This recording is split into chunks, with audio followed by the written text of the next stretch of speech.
Inirekomenda na ng National Privacy Commission na kasuhan si Comelec Chairman Bautista dahil sa naganap na data breach sa impormasyon ng mga botante. Ito po yung binansagang Comelec na naganap noong Marso noong nakaraang taon.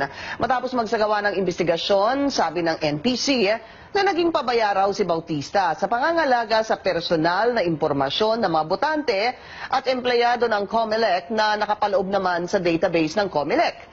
Matatandaang na-hack ang website at database ng Comelec at isiniwalat ng mga hacker ang milyong-milyong records na nakuha nila. Ayon sa NPC, halata raw sa kakulangan ng seguridad ng Comelec website at database na di sapat ang pag-unawa ni Bautista sa kahalagahan ng mga ito. Ayon sa batas, ang paglabag sa Data Privacy Act dahil sa kapabayaan ay may karampatang parusa na 3 hanggang 6 na taong pagkakakulong at multa na 500,000 hanggang 4 na milyong piso. Kung ang may sala ay isang opisyal ng pamahalaan, habang buhay na siyang diskwalipikado sa panunungkulan sa gobyerno. Ayon pa sa NPC, umaabot sa 18 million records ng personal na impormasyon ng mga botante ang apektado ng data breach. Ito raw ang pinakamalaking pagkalat ng government-held personal data sa buong daigdig. Kausapin Joining us live here in the studio, Comelec Chairman Bautista. Good evening, sir. Welcome to CNN Philippines. Good evening, Pia. You're the flavor of the day. Well, they said that your defense of that data privacy is an IT matter won't really hold water because, as they were saying, whether the data is on paper or in digital format, it doesn't really matter. Privacy rights exist. 5 major points, Pia. First of all, as we know, data breaches and website hacking is not just a local phenomenon, but a worldwide phenomenon. As you know, right now, the U.S. is saying that their elections were hacked by another country. I think that the focus should be on arresting the hackers as opposed to punishing those that have been hacked. That even if you had all the security measures in your website or in your system, there is still the possibility of hacking, and I hope that the Privacy Commission would focus on that matter. Yeah, but isn't that? But if you're talking about going after the hackers, that would be under the umbrella of law enforcement, which law is what enforcers. you know, But the Data Privacy Commission is talking about the national. They're working under the Data Privacy Act. That is correct. But what I'm saying is that, again, you know, hacking is happening all over the world. And that really what we need to do is to increase vigilance, to take measures, proactive measures, so that hacking will not happen again. And you know, that the recommendations being given to us by the Privacy Commission are all well taken, and we will implement them. But again, let's go back to the context, right? That before the hacking happened in March 2016, at that time we were following best practices, both locally and internationally, in respect of website maintenance. And after the hacking occurred in March 2016, again, place the context, that was 6 weeks before the elections. We immediately implemented several measures. We consulted with the DOST. We worked with the NBI to be able to arrest the hackers. We set up a voting care center so that voters who have been impacted by the hack could contact Comelec so that we can do remedial measures. As of today, there has been nobody who has complained. Okay, and finally, at that point in time, Pia, there were no implementing rules and regulations that had been promulgated by the Commission. Even if the law was in effect since 2012. The Data Privacy Act was enacted in 2012. The Commission was actually organized only in March 2016, which is the same time that the hack occurred. And at that time, there were no implementing rules and regulations that would guide agencies such as us as to what standards we were going to use. In fact, that's clear if you look at the provision section 26. So, in a way, what we're saying is that, okay, why are you faulting us if, for example, it took them time in order to organize? And finally, I think also what has to be said is that, again, I am not pretending to be an expert in respect of IT-related matters. We rely on specialists. We have an entire IT department in Comelec. Yeah. And so far, they've been able to run our previous elections. Yeah. Okay? And in this report, or in this decision of the Privacy Commission, they were saying that the IT department of Comelec did not do anything wrong. But why is it now that the head of agency... Did not do anything wrong, parang not questioning the credibility of the election itself, right? That's true. Well, again, there's no issue about that. Yeah. No? But in respect of, running the website, sinabi naman nila, wala namang ginawang mali yung mga experts. Bakit yung head of agency ngayon, ang, kumbaga, pinagtutuunan ng pansin, kumbaga, we are just overseeing. The Comelec and Bank is the body that oversees the operations of the IT department. Okay, two questions. First, everything you said from the start of this interview, that's going to be your defense, right? In an appeal? Part of it. Part of it? Yes. Yeah. Pangalawa, you talked about, you have an entire IT department. Are you saying that I didn't really have anything to do with this? I have an IT department. There is a Comelec commissioner who's in charge of this, and he's the guy I designated. Because that's what the... No. Ang sinasabi natin is that yung IT department, di ba, for example, if there's going to be a breach of, say, the CNN website, are you going to go after the head of CNN, or are you going to go after the person in charge of CNN's IT? No, that really, again, I think that there is a misappreciation of the role of head of agency. The head of agency oversees the entire operations of a company, but there are specialists in a particular area. And so if you use said, your words, sir, so who should they go? Who should they go after then? Well, I'm not saying that they should go after anybody. What I'm just saying is that if they think that our IT department did not do anything wrong, what more now a head of agency who merely oversees the various departments of the commission? In fact, for example, if there is now going to be a breach of the Supreme Court website, their decision seems to point that now it will be the Chief Justice of the Supreme Court who will be made liable. When, as I said, websites, IT-related matters, these are things that should be looked into by experts. But did you designate anyone else in the commission to take care of precisely that matter? Well, there or was... you didn't need to? The law says that there should be a data protection officer. That's what's stated in the 2012 law. Is there a data protection officer? When I came in May 2015, so 3 years after the law was passed, I asked, why is there no data protection officer?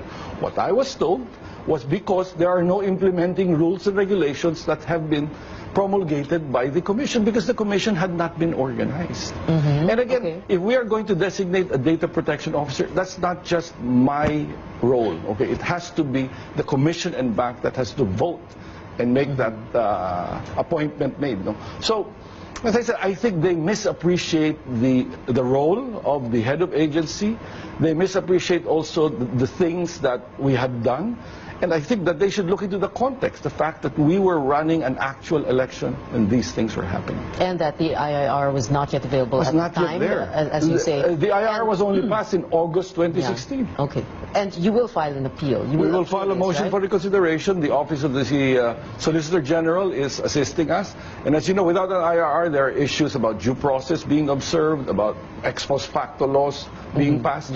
So we will be raising these matters. Although, Chairman Andy, in spite of the fact that you say, this happens around the world, U.S., Russia, etc. I mean, it's almost like a very common thing. It's the new normal, in so many words. You are not denying that this was like one of the biggest leaks ever, right? When it comes to voter information. Not the biggest, because again... One of the biggest? One of the biggest, but it has happened in Mexico, it has happened in the U.S. again. But then again, as I said, we're not trying to say that what happened, is really unfortunate and should not happen. And we have tried to come up with ways so that it would not happen again.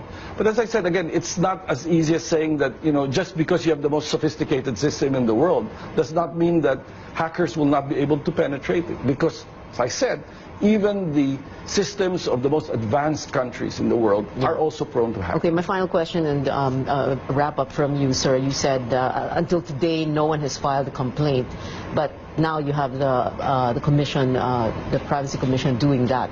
No? Oh, no. No, that there was no voter. That they're going to recommend. Yeah. Right. So are you saying na wala namang nagrereklamo eh? So anong Well, ang sinasabi Anong din natin... problema natin dito? Walang well, nagreklamo. parang ganun, pero baka nga naman, merong posibilidad na baka merong magrereklamo in the future. But I hope na they will see this more as a remedial measure. Ang medyo masakit lang, Tia, is bakit ako, parang as head of agency, ang pinupuntirya... Bakit ako at dapat sino? Well, bakit nasabi ko, nangyayari ito sa buhay. Tapos nga, ang So sino nga? criminal... So sino yung head ng IT nyo? Commission? Well, meron pero ako hindi ako inaano. Ang sinasabi natin is that Is it these them? things happen within an organization. I'm not here trying to pass blame. What I'm just saying is that we did what we could given the circumstances that we were faced, and that we're trying our best to do our job. So you're not here to pass the blame, but you're just saying, bakit ako? Why me? Why not blank? Comelec Chairman Andy Bautista, thank you very much for coming to the studio. Salamat po, sir. Thank you, Pia. If you think Steph Curry of the Golden Chairman, magandang tanghali po sa inyo. Ay, magandang tanghali naman, Pinky, at magandang tanghali po sa lahat ng mga nakikinig. Naku, Chairman, ano ho ang inyong reaksyon dito po sa finding ng NPC na nagpabaya kayo? At dapat kayong kasuhan.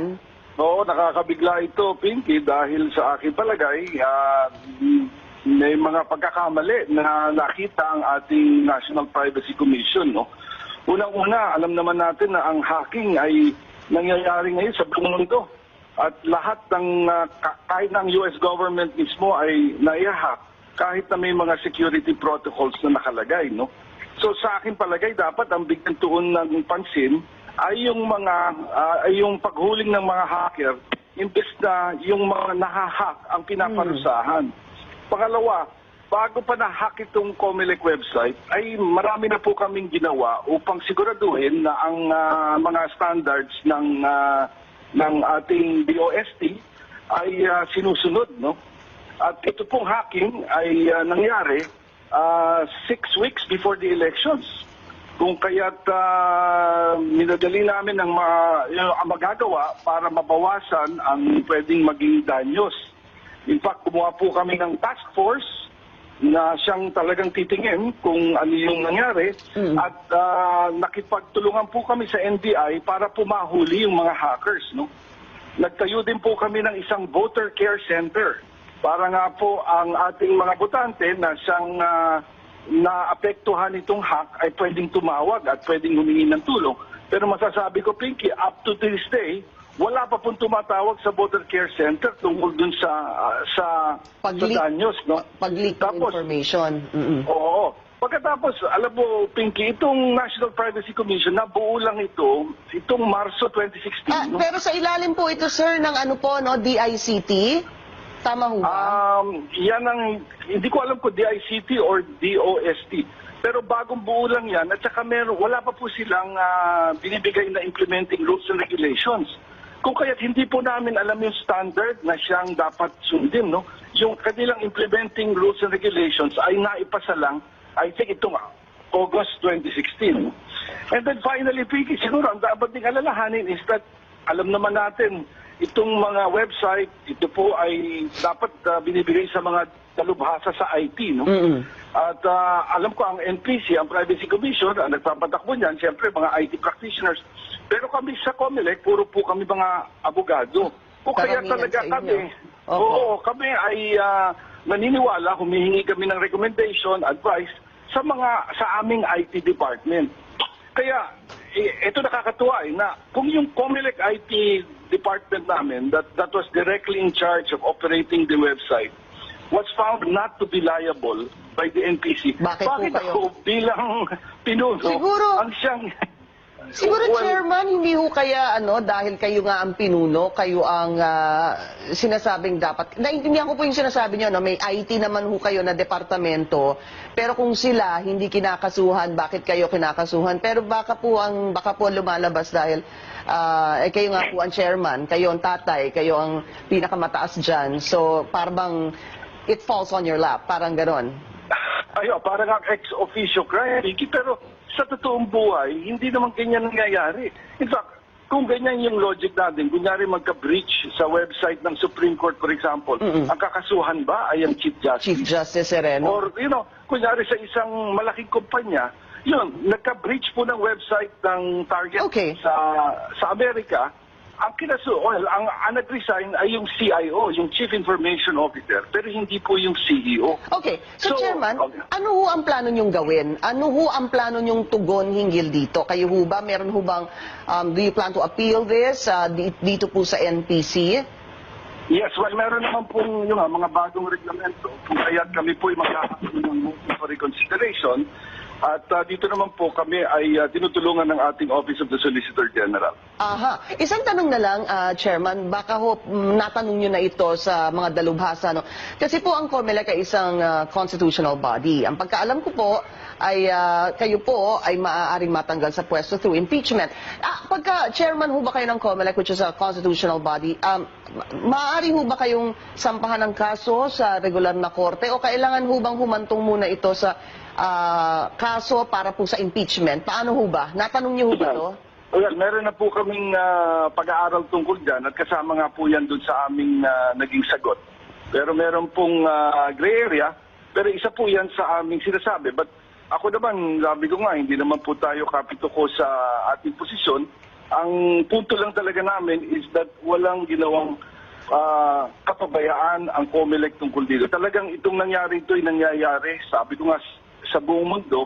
At sinikap naman namin na nung nangyari man ito ay ginawa namin ang aming buong makakaya para nga mabawasan yung magiging danyos. At so far, up to now, as I said, wala pa naman nagko-complain na voter tungkol dito po sa ating hacking.